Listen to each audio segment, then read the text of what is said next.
Ah, ça tourne déjà. Bonsoir, bonsoir, bonjour, bonsoir, bonjour. Je ne sais pas quelle heure il est chez vous au moment où vous me recevez. En tout cas, une fois de plus, je suis très contente de vous retrouver pour cette nouvelle vidéo. Et plus sérieusement, parce qu'aujourd'hui, j'ai décidé de rester concentrée, focalisée. D'accord? Pas de folie aujourd'hui. Donc, je me suis pas mal attaquée, entre guillemets, aux frères, aux bros depuis quelques semaines. Et aujourd'hui, je voulais temporiser un peu. Donc, de quoi est-ce que je voulais vous parler aujourd'hui? D'abord, je voulais m'adresser aux mamans, aux mères. Vous avez une lourde responsabilité, mes sœurs, surtout celles qui ont des garçons. Je veux m'adresser spécifiquement et spécialement à vous. Vous avez une lourde responsabilité parce que faire d'un petit garçon un homme, ce n'est pas évident. Vraiment, je ne suis pas en train de dire que élever une fille, c'est plus facile, mais un garçon, je dis, c'est pas évident quand je vois les responsabilités, les charges qui pèsent sur les hommes aujourd'hui. Donc, je ne dis pas ça pour amender les hommes. Hein. Je veux juste créer un équilibre. Après leur avoir crié dessus pendant longtemps, je veux quand même que les personnes qui m'écoutent puissent mettre un bémol et puis puissent comprendre.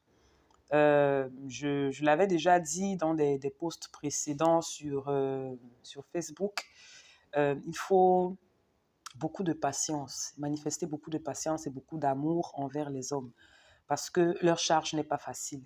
Il y a une énorme pression qui pèse sur les hommes, un autre type de pression. On ne la voit pas, mais vraiment, j'essaye parfois de me mettre à la place d'un homme en voyant tout ce qu'il faut assurer, prendre en charge la famille, la femme, les enfants quand il y en a, mais quand il n'y en a même pas, s'occuper des petits frères, ou même des grands, hein, s'occuper des parents, s'occuper de soi, s'assurer un avenir, être toujours au taquet, avoir du répondant, tu es attendu partout, dans plusieurs domaines, tu dois toujours être performant, tu dois toujours être prêt, tu dois toujours être excellent, tu dois toujours être bon, tu n'as pas droit à l'erreur. C'est énormément de pression. Encore plus dans nos sociétés africaines. Voilà pourquoi je dis que les mamans ont une lourde responsabilité, celle de faire des petits garçons des hommes. Et la question qui vient à être posée, c'est quoi un homme? Parce que quand j'écoute les témoignages des uns et des autres, quand je discute avec mes collègues de travail, quand je discute avec les frères et sœurs à l'église, je me rends compte vraiment que, je ne sais pas, c'est-à-dire qu'il y a quelque chose qui s'est passé en Afrique. Je ne sais pas si ça s'est passé dans le reste du monde, mais en tout cas, il y a quelque chose qui s'est passé en Afrique. Et cette chose-là a attaqué les hommes. Cette chose-là a veillé vraiment à ce que nos pères, à ce que nos frères et à ce que nos fils soient détruits. Je vais dire ça comme ça. Qu'ils ne soient pas opérationnels, qu'ils ne manifestent pas le plein de tout ce que Dieu avait prévu avait prévu, je savais qu'un moment comme ça allait arriver, avait prévu pour eux. Donc, c'est vraiment notre responsabilité à nous, les mamans, de faire attention, de faire grandir nos garçons avec la première chose, cette notion du respect de la femme. Beaucoup d'hommes ont une image tronquée de la femme. Beaucoup d'hommes traitent les femmes n'importe comment. Mais en fait, je ne vais pas dire que ce n'est pas de leur faute.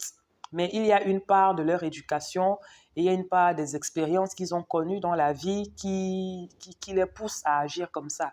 Et vraiment, en tant que maman, nous devons montrer aux garçons, dès le bas âge, à respecter les femmes, à ne pas seulement respecter leur mère parce qu'elle les a mis au monde, mais à respecter les femmes en général et à comprendre que la femme n'est pas un être inférieur et que la femme a de la valeur.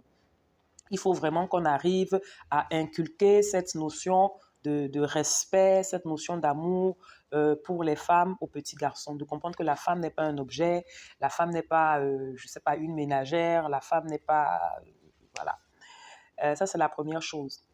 La deuxième chose, c'est qu'il faut faire grandir les petits garçons en arrêtant de leur mettre des stéréotypes dans la tête du genre, un homme doit être fort.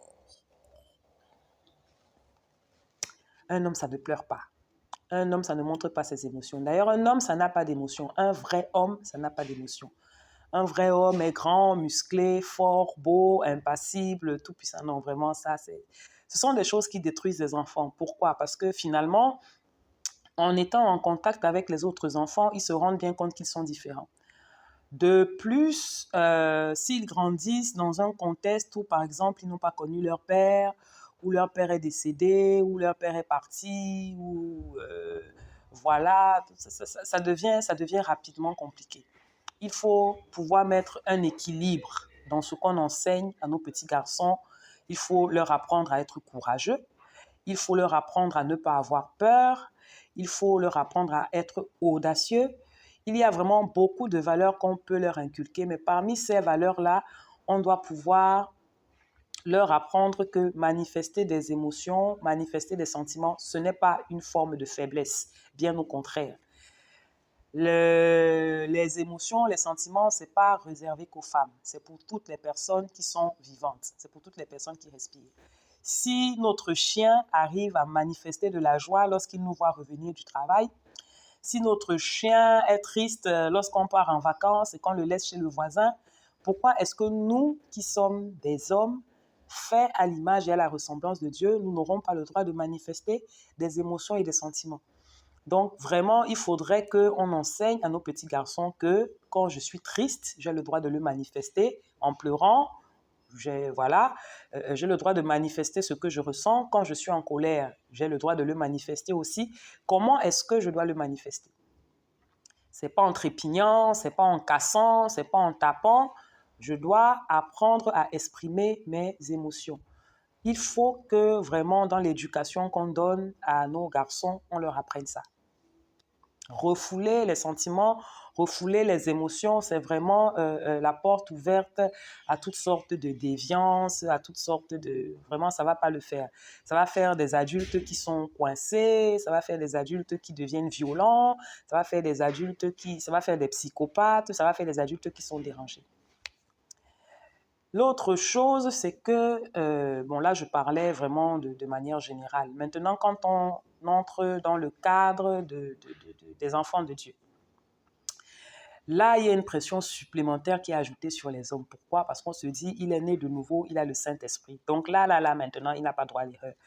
Il a tous les ingrédients qu'il faut pour réussir sa vie. À partir de là, vraiment, non, le beau doit réussir.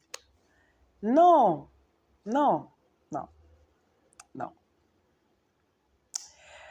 Le bro, ce n'est pas parce qu'il est né de nouveau, ce n'est pas parce qu'il est rempli du Saint-Esprit, qu'il n'a pas des appréhensions, qu'il n'a pas des peurs, qu'il ne peut pas éprouver de la dépression, qu'il ne peut pas éprouver la dépression, qu'il ne peut pas faire une dépression, qu'il ne peut pas être triste, qu'il ne peut pas... beaucoup de choses. Ouais, tout ça. En fait, pour dire que même dans l'Église, on doit pouvoir donner la liberté aux frères d'être ce qu'ils sont, d'exprimer ce qu'ils ressentent, de pouvoir en parler librement sans forcément se sentir honteux, se sentir inférieur, se sentir diminué, se sentir pas à la hauteur et tout ça. Parce que même quand j'entends les frères parler les uns des autres, tu te dis quand même il y a un problème. Parce qu'il y a le groupe des hommes qui pensent ou qui se disent être forts, inébranlables, voilà, eux vraiment ils maîtrisent, tout va bien, ils sont jamais à plat, ils sont jamais déprimés, ils sont jamais touchés, oppressés, non, vraiment eux là, ils surfent sur la vie comme ça là, ils vont comme ça, et ils font ressentir aux autres qui ont un peu des vagues à l'âme qu'ils ne sont pas des vrais hommes, qu'il y a quelque chose qui leur a échappé. Mais non, le grand Élie, le prophète Élie, le gars a invoqué le feu du ciel. Je ne sais pas si vous imaginez la scène. Donc, d'une parole, d'une prière, le ciel s'est ouvert, le feu est descendu. Le gars a fini avec les prophètes idolâtres, Baal, Astarté, machin, tout ça. Il a fini avec eux. Et après ça, une petite femme, Jézabel, le menace. Le gars tombe en dépression. Il va dans le désert, il erre de lieu en lieu, vraiment 36e dessous, morale à zéro et tout. Le grand prophète Élie, bon, vous me direz, il avait le Saint-Esprit sur lui, pas en lui, nanana, nanana. Tout ça, c'est des détails, hein, on ne va pas entrer là. Mais ce que je veux dire, c'est que quand même, quand tu as accompli un exploit de la hauteur du mont Carmel, quand même, ça te booste, non? Ça, tu te dis, yeah, yes, yes, yes, yes, yes, yes, yes. Si Élie a pu faire une dépression après un temps comme celui-là, vous comprenez que personne n'est à l'abri. Vraiment, cette histoire qu'on appelle l'âme, A-M-E, l'âme, l'âme. Il faut qu'on commence à prendre ça au sérieux, d'accord? Vraiment, c'est par là que je vais terminer. Il faut vraiment qu'on commence à prendre l'âme au sérieux. Ce n'est pas un détail.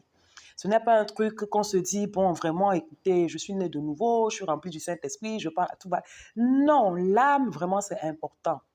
Même lorsqu'on donne notre vie à Jésus, l'âme n'a pas changé, l'âme est là, les souvenirs sont là, les douleurs sont là, les blessures sont là, tout ce qu'on a connu depuis le ventre de notre mère jusqu'à présent, c'est là, enregistré dans cette boîte noire qu'on appelle l'âme. Et si ce n'est pas traité, c'est-à-dire c'est comme si tu as mis du lait sur le feu et tu as posé un couvercle dessus. Tout se passe bien, c'est silencieux, c'est calme. Ce n'est qu'une question de temps avant que ça ne pète. Avant que ça ne pète.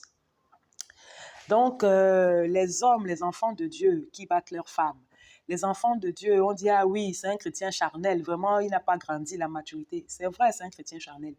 Mais il n'est pas devenu charnel comme ça. C'est juste parce que l'âme n'a pas été traitée et personne n'est à l'abri. Personne n'est à l'abri.